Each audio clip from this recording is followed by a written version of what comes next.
اکثر یہ دیکھا جاتا ہے کہ کسی کے مرنے پر بعض لوگ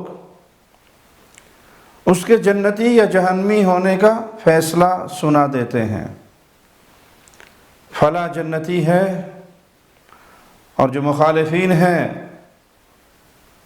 ان کو جہنم کے کنارے تک اپنے ہاتھ سے چھوڑ کر آنے کا بھی شوق چڑھا رہتا ہے۔ حالانکہ یہ معاملہ اللہ کے حوالے ہے، اللہ کے علم میں ہے، اس لیے کسی کو جنتی یا جہنمی نہ کہیں۔ کوئی نیک ہے تو اس کے لیے خیر کی امید رکھیں، نہیں معلوم اس کا خاتمہ کیسا ہوگا۔ اللہ ہمیں برے خاتمے سے بچائے اور ہمارا خاتمہ ایمان پر فرمائے۔ اسی طرح اگر کوئی برا ہے تو کیا معلوم مرنے سے پہلے وہ توبہ طائب ہو جائے اور اللہ کے پیاروں میں شامل ہو جائے۔ تو کسی کے لیے کنفرم یہ کہہ دینا کہ یہ شہید ہے، یہ جنتی ہے، یہ مرحوم ہے، یہ مغفور ہے، یہ خاص اللہ مالک کا معاملہ ہے۔ اللہ کے علم میں ہے کون جنتی ہے اور کون جہنمی ہے، کس کو اللہ نے معاف کر دینا ہے اور کس کی پکڑ ہونی ہے، یہ اللہ کے علم میں ہے۔ ہاں، جن کی خبر رسول اللہ صلی اللہ علیہ وسلم کے ذریعے دے دی گئی جنتی ہونے کی، ان کے بارے میں گواہی دی جائے گی۔ اور اسی طرح جو کفر پر اور کھلے ہوئے شرک پر مرے، جس کی خبر ہمیں کتاب و سنت سے مل گئی کہ اسلام کے علاوہ کسی اور دین پہ مرا، تو اس کے لیے یقینی بات ہے کہ جس نے شریعت محمدیہ کو تسلیم نہیں کیا، اسلام کو تسلیم نہیں کیا، اللہ کی توحید کو تسلیم نہیں کیا، پیارے نبی صلی اللہ علیہ وسلم کی رسالت کو تسلیم نہیں کیا، اس کا جہنمی ہونا یقینی ہے۔ کیونکہ پیارے نبی صلی اللہ علیہ وسلم سے یہ بات ثابت ہے کہ اگر کوئی یہودی اور عیسائی میری نبوت کے بارے میں سنتا ہے اور پھر مجھ پر ایمان نہیں لاتا اور اسی حال میں مر جاتا ہے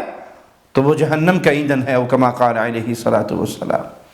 آئیے رسول اللہ صلی اللہ علیہ وسلم کا فرمان سنتے ہیں۔ صحیح بخاری میں 1243 نمبر روایت ہے، انصاری خاتون سیدہ ام علا رضی اللہ تعالی عنہا، یہ ان عورتوں میں شامل ہیں کہ جنہوں نے رسول اللہ صلی اللہ علیہ وسلم کی بیعت کی تھی۔ وہ فرماتی ہیں کہ جب انصار اور مہاجرین کو بھائی چارہ ہوا تو ہمارے حصے میں سیدنا عثمان بن مظعون آئے، ہم انہیں اپنے گھر لے آئے، اچانک وہ بیمار ہو گئے اور اسی بیماری میں وہ فوت ہو گئے۔ تو ان کی وفات پر رسول اللہ صلی اللہ علیہ وسلم تشریف لائے، سیدنا عثمان کو غسل دے دیا گیا تھا، جنازہ کفن میں لپیٹ دیا گیا تھا۔ یہ خاتون کہنے لگی، ابو صاحب اللہ تم پر رحمت فرمائے، تمہارے لیے میری یہ گواہی ہے کہ اللہ نے تمہیں سرفراز کر دیا۔ تو رسول اللہ صلی اللہ علیہ وسلم نے فرمایا، وما یدریک، تمہیں کیسے خبر ہوئی، تمہیں کیا خبر، تمہیں کیسے پتہ لگا، ان اللہ قد اکرمہ، کہ اللہ مالک نے اس کو سرفراز کر دیا، کامیاب کر دیا، یہ تو غیب کی بات ہے، تمہیں اس بات کی کیسے خبر ہوئی؟ میں نے عرض کیا رسول اللہ صلی اللہ علیہ وسلم، اگر اللہ ان کو سرفراز نہیں کرے گا تو پھر کس کو سرفراز کرے گا؟ یہ آپ کے صحابی ہیں۔ تو رسول اللہ صلی اللہ علیہ وسلم نے فرمایا، اما ہوا فقد جاءہ الیقین واللہ انی لارجو لہ الخیر واللہ ما ادری وانا رسول اللہ ما یفعل بی۔ نبی کریم صلی اللہ علیہ وسلم نے فرمایا، بلا شبہ انہیں اچھی حالت میں موت آئی ہے، میں ان کے لیے اللہ سے بھلائی کی امید رکھتا ہوں۔ یہ ہے وہ جملہ، آپ کسی کے لیے خیر کی امید رکھیں، بھلائی کی امید رکھیں، انشاءاللہ یہ اللہ کے پیاروں میں شامل ہوگا، اللہ سے امید ہے کہ اللہ اس کی خطائیں معاف فرما دے گا۔ یہ جملے کہنے چاہیے، بجائے یہ دادا بہشتی اور فلاں جنتی اور فلاں مغفور اور فلاں مرحوم۔ پیارے نبی صلی اللہ علیہ وسلم نے فرمایا، اللہ کی قسم میں اللہ کا رسول ہو کر بھی اپنے متعلق نہیں جانتا کہ میرے بارے میں کیا معاملہ ہوگا۔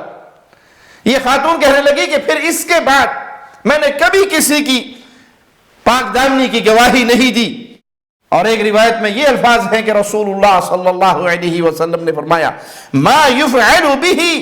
میں نہیں جانتا کہ عثمان کے ساتھ کیا معاملہ ہوگا۔ جس کے ساتھ جو معاملہ ہوا اللہ نے وحی کر کے نبی کریم صلی اللہ علیہ وسلم کو خبر دے دی، تو یہ یقینی خبر ہے۔ اس کے علاوہ مومن بندے کے لیے خیر کی امید رکھی جائے گی، بھلائی کی امید رکھی جائے گی، بطور دعا اس کے لیے الفاظ کہے جائیں گے، اللہ اس پر رحمت فرمائے، اللہ اس سے راضی ہو، اللہ اس کے درجات بلند کریں، لیکن یقینی طور پر کسی کے جنتی اور جہنمی ہونے کے فیصلے اپنی زبانوں سے ادا نہ کریں۔ صحیح بخاری 6707 نمبر روایت ہے، ابو ہریرہ رضی اللہ عنہ وارضاہ بیان کرتے ہیں کہ ہم خیبر کے دن رسول اللہ صلی اللہ علیہ وسلم کے ساتھ نکلے۔ اس دن ہمیں سونے چاندی تو بطور غنیمت نہیں ملی، لیکن مال مویشی ہمیں ملے۔ پیارے نبی صلی اللہ علیہ وسلم نے اپنے غلام کو بھیجا، وہ غلام ایک جگہ پہ گیا اور وہاں اس نے اللہ کے نبی صلی اللہ علیہ وسلم کی سواری کا کجاوہ اتار رہا تھا کہ ایک انجانا تیر آ کے لگا اور اس تیر سے اس کی موت واقع ہو گئی۔ تو صحابہ نے ان کے بارے میں کہا اسے جنت مبارک ہو، اللہ کے نبی صلی اللہ علیہ وسلم کا خادم ہے، آپ کے سفر میں آپ کا ساتھی ہے، اور تیر لگتا ہے جو انجانا ہے، جس کے بارے میں کوئی جان نہ سکا یہ کدھر سے آیا، اور اسی سے اس کی موت واقع ہو گئی۔ تو صحابہ نے اس کے لیے جنت کی گواہی دے دی۔ تو رسول اللہ صلی اللہ علیہ وسلم نے فرمایا کلا والذی نفسی بیدی، ہرگز نہیں، اس اللہ کی قسم جس کے ہاتھ میں محمد کی جان ہے صلی اللہ علیہ وسلم، ان شملۃ التي اخذها یوم خیبر من المغانم لم تصبها المقاسم، اس نے ایک چادر مال غنیمت میں سے اٹھا لی تھی خیبر کے دن، تقسیم ہونے سے پہلے ہی اپنے پاس رکھ لی، لتشتعل علیہ نارا، وہ چادر اب اس کو آگ بن کے لپیٹ چکی ہے۔ تم اس کے لیے جنت کی گواہیاں اور جنت کی خوشخبریاں دے رہے ہو، جنت کی مبارکباد دے رہے ہو، اور حالانکہ حال یہ ہے کہ مال غنیمت میں سے ایک چادر اس نے اٹھا لی، تقسیم سے پہلے ہی اپنے پاس رکھ لی، وہ آگ بن کر اب اس کو لپیٹ چکی ہے۔ تو ایک شخص کھڑا ہوا ایک یا دو تسمے لے کر اور کہ اللہ کے نبی صلی اللہ علیہ وسلم یہ قبول کر لیجئے، میں نے اس کو بھی حقیر جان کر، بے قیمت جان کر اپنے پاس رکھ لیا۔ تو رسول اللہ صلی اللہ علیہ وسلم نے فرمایا شراک من نار او شراکان من نار، یہ آگ کے دو تسمے ہیں، یہ شدید وعید ہے کہ یہ مال تقسیم سے پہلے تم نے اپنی مرضی سے اپنے پاس رکھ لیا، تو یہ آگ کے تسمے ہیں، یہ آگ کی چادر ہے جو آگ بن کے اس کو لپیٹ چکی ہے۔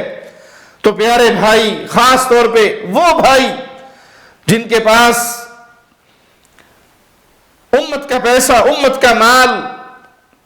یتیموں کا، بیواؤں کا، مسکینوں کا، یا کسی بھی قسم کی کوئی امانت کو ذمہ داری پہنچتی ہے، اس کے لیے یہ روایت جھنجھوڑنے کے لیے کافی ہے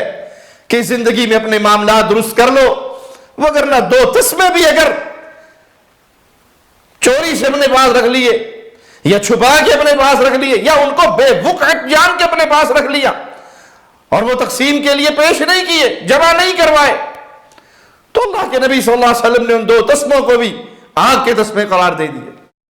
دوسری طرف یہاں سے یہ بات بھی ثابت ہوئی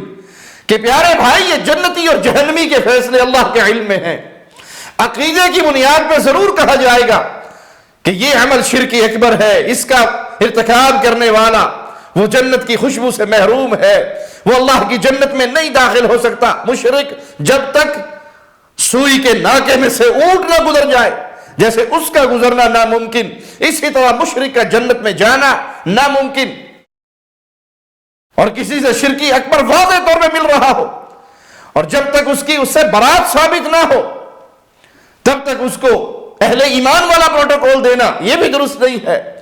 لیکن کون جنت میں جائے گا، کون مغفور ہے، کون مرحوم ہے، کون بہشتی ہے، کون جنتی ہے، کون شہید ہے، یہ سارے معاملے غیب کے ہیں، اللہ کے علم میں ہیں۔ آپ دعا کیجئے، آپ رحمت کے جملے کہیے کہ اللہ اس کو جنت عطا فرمائے، اللہ اس کو اپنی رحمت سے معاف فرمائے، یہ الفاظ کہنا درست ہے۔ اللہ سے دعا ہے اللہ ہمیں دین حق پہ قائم رکھے، اسی دین کا خادم بنائے رکھے، اس خدمت کو قبول فرمائے اور اپنی رحمت سے ہمیں اپنی جنتوں میں داخل فرمائے۔ اقول قولی ھذا واستغفر اللہ لی ولکم ولسائر المسلمین۔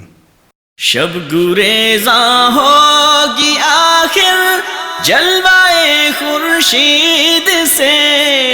یہ چمن معمور ہوگا نغمائے توحید سے۔